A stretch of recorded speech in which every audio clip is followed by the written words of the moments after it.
Indian contract act 1872। आज का topic है कैपेसिटी ऑफ कॉन्ट्रैक्ट। हम इससे पहले भी इसके बारे में डिस्कस कर चुके हैं, जिसमें हमने माइनर एग्रीमेंट और मोहरीबी वर्सेस धर्मोदास घोष के केस का डिस्कशन किया था।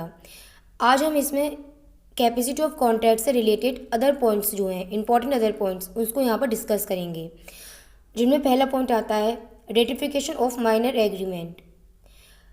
बहुत सिंपल एक क्वेश्चन अराइज होता है, क्या माइनर के एग्रीमेंट को रेटिफाई किया जा सकता है। जैसा कि हम जानते हैं कि माइनर के द्वारा जब भी कोई एग्रीमेंट किया जाता है तो वो हमेशा से ही वॉइड एब इनिशियो होता है। एक क्वेश्चन है, अगर कोई व्यक्ति जब वो माइनर होता है उसके द्वारा उस समय पर अपनी माइनर एज में कोई भी एग्रीमेंट किया जाता है तो क्या वह उसे मेजर होने पर रेटिफाई कर सकता है। रेटिफाई मतलब क्या वो उसे मेजर होने पर सपोर्ट कर सकता है, वो उसे इन्फोर्सेबल करवा सकता है। इसका आंसर होगा नहीं। क्यों? क्योंकि माइनर का एग्रीमेंट तो वॉइड एब इनिशियो होता है, इसलिए उसको रेटिफाई नहीं करवाया जा सकता है। मैंने इस बारे में लिखा भी है, even on attaining majority minor can not ratify the agreement, कि एक माइनर मेजर होने पर भी अपने माइनर एज में किए गए एग्रीमेंट को रेटिफाई नहीं करवा सकता है। नेक्स्ट पॉइंट आता है इसमें, rule of estoppel against minor agreement. Rule of estoppel against minor agreement, इसको समझने से पहले आपको रूल ऑफ एस्टोपल को समझना बहुत ज़रूरी है। यहाँ पर रूल ऑफ एस्टोपल की अगर बात की जा रही है तो उसको इंडियन एविडेंस एक्ट 1872 के सेक्शन 115 में डिफाइन करा गया है। सबसे पहले हमें यहाँ पर एस्टोपल की जो डेफिनेशन इंडियन एविडेंस एक्ट में दे रखी गई है सेक्शन 115 में, उसको जानना बहुत ज़रूरी है। Definition, when one person has by his declaration act और omission intentionally caused or permitted another person to believe a thing to be true and to act upon such belief, neither he nor his representative shall be allowed in any suit or proceeding between himself and such person or his representative to deny the truth of that thing। बहुत simple language में समझा देती हूँ। अगर कोई व्यक्ति कोई statement बनाता है तो वो अपने स्टेटमेंट से फिर डिनाई नहीं कर सकता है। और सिंपल समझिए आप इसे, जैसे कि मोहरीबी एक केस में था, मोहरीबी वर्सेस धर्मोदास घोष के केस में क्या था कि वहाँ पर माइनर ने खुद को मेजर होकर रिप्रेजेंट किया और मॉर्गेज डीड को कंप्लीट किया था। अब यहाँ पर मोहरीबी के केस में भी यही वाली बात थी कि अपीलेंट ने यही कहा था कि जो माइनर है उसके अगेंस्ट रूल ऑफ एस्टोपल लागू होना चाहिए, कि जब उसने एक बार अपने आप को मेजर बता दिया है तो वो अपने इस स्टेटमेंट से डिनाई ना कर सके। तो यहीं पर एक क्वेश्चन अराइज हुआ था कि क्या माइनर के एग्रीमेंट के अगेंस्ट रूल ऑफ एस्टोपल लागू होना चाहिए। नहीं, माइनर के एग्रीमेंट के अगेंस्ट रूल ऑफ एस्टोपल लागू नहीं होता है, यह नियम माना गया है। नेक्स्ट पॉइंट आता है आपका इसमें, डॉक्ट्राइन ऑफ रेस्टिट्यूशन।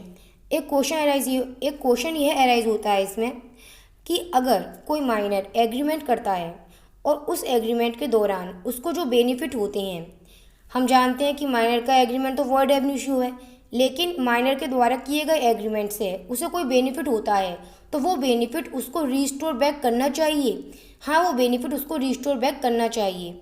इससे रिलेटेड कई लीडिंग केस भी यहाँ पर आए हैं। अच्छा, एक क्वेश्चन यहाँ पर यह है कि डॉक्ट्राइन ऑफ रेस्टिट्यूशन का मतलब क्या है।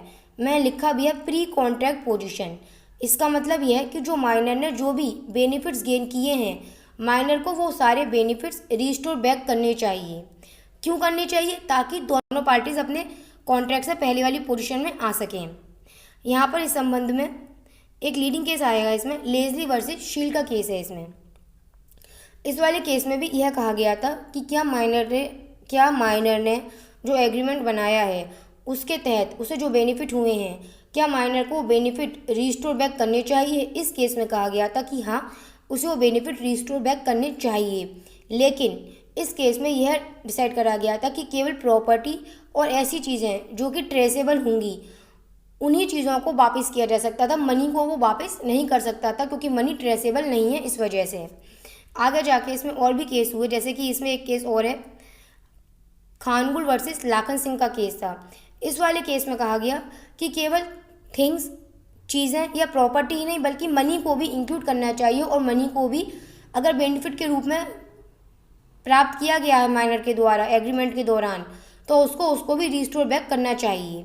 लेकिन अयोध्या प्रसाद चंदन लाल के केस में लेजली वर्सेस शील का जो मामला था, वहाँ पर डिसीजन हुआ था, उसी को फॉलो किया गया था। और लेजली वर्सेस शील के मामले में क्या डिसाइड किया गया था कि केवल प्रॉपर्टी और थिंग्स को ट्रेसेबल किया जा सकता था, इसलिए अगर उन्हें बेनिफिट के रूप में गेन किया गया है तो उन्हें ही हम केवल उन्हें ही वापस करने के लिए कहा जाएगा। मनी को ट्रेसेबल नहीं कर सकते थे, इसलिए उसे रिस्टोर बैक करने के लिए नहीं कहा जा सकता था। अब यहाँ पर अब कन्फ्यूजन क्रिएट हो रहा है, इसलिए यहाँ पर अब आप देखेंगे द स्पेसिफिक रिलीफ एक्ट है।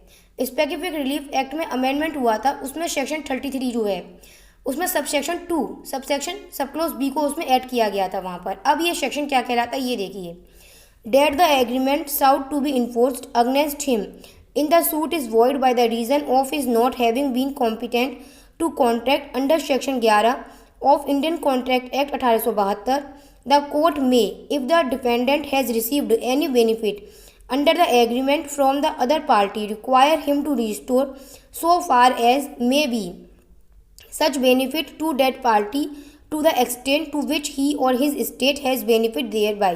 भाई बहुत सिंपल कहा गया था कि अगर कोई भी एग्रीमेंट होता है, अगर सेक्शन 11 के तहत हो रहा है, इसका मतलब माइनर का एग्रीमेंट है जो कि अपने आप में वॉइड एब इश्यू होता है, उस दौरान उसने कोई भी अगर बेनिफिट गेन कर लिया है तो उसको वह उसे रिस्टोर करना होगा। यहाँ पर जो हम एक बात याद रखिएगा, रिस्टोर बैक करना ही होगा उसको। यहाँ पर बेनिफिट जो पार्टी ने गेन किया है वो उसको रिस्टोर बैक करना होगा, वहीं तक गेन और वहीं तक वापस करेगा जहाँ तक कि उसकी प्रॉपर्टी होगी, वहीं तक आप माइनर को लायबल बना सकते होंगे।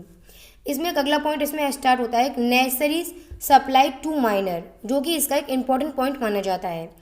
पहले आप इसकी सेक्शन 68 देखिए, क्योंकि इसके सारे आंसर इसी सेक्शन में बताए गए हैं। सेक्शन क्या है 68, claim for necessary supply to a person incapable of contract on his account if a person incapable of entering into contract और anyone whom he is legally bound to support is supplied by another person with necessary suit to his condition in life, the person who has furnished such supplies to entitled to be reimbursed from the property of such incapable person। यहाँ पर मैंने इसमें कुछ red से mark करे हैं, वो देखिए, incapable of entering into a contract. बहुत सिंपल है, हम इसे यहाँ माइनर के सेंस से समझेंगे कि जैसे माइनर पर्सन होता है वो किसी भी कॉन्ट्रैक्ट करने के लिए इनकेपेबल होता है। अगर कोई ऐसा व्यक्ति है जो कि माइनर व्यक्ति की हेल्प करता है, और किन मामलों में उसकी वो हेल्प कर रहा है, उसे वो कौन सी चीज़ें प्रोवाइड करवा रहा है जो कि उसके लिए नेसेसरीज हैं। सेकंड रेड मार्क देखिए, necessaries suited to his condition in life, जो उसके जीवन के लिए आवश्यक हैं। अगर कोई व्यक्ति उस माइनर पर्सन को ऐसी चीज़ें मुहैया करवाता है तो क्या वो व्यक्ति जिसने ऐसी चीज़ें उसको प्रोवाइड करवाई हैं, सप्लाई करवाई हैं, उससे वापस रिस्टोर कर सकता है? हाँ, वो यहाँ पर रिस्टोर कर सकता है, पर third point, reimbursement from the property of such incapable person, लेकिन वो केवल माइनर पर्सन की प्रॉपर्टी से ही उनको रिस्टोर बैक कर सकता है। यहाँ पर सेक्शन 68 को हम यहाँ पर माइनर के सेंस से ज़्यादा समझेंगे। आज आपका यहाँ पर ये वाला टॉपिक अब क्लियर हो चुका है। कैपेसिटी ऑफ कॉन्ट्रैक्ट का पार्ट सेकंड यहाँ पर आज आपका कंप्लीट हो चुका है।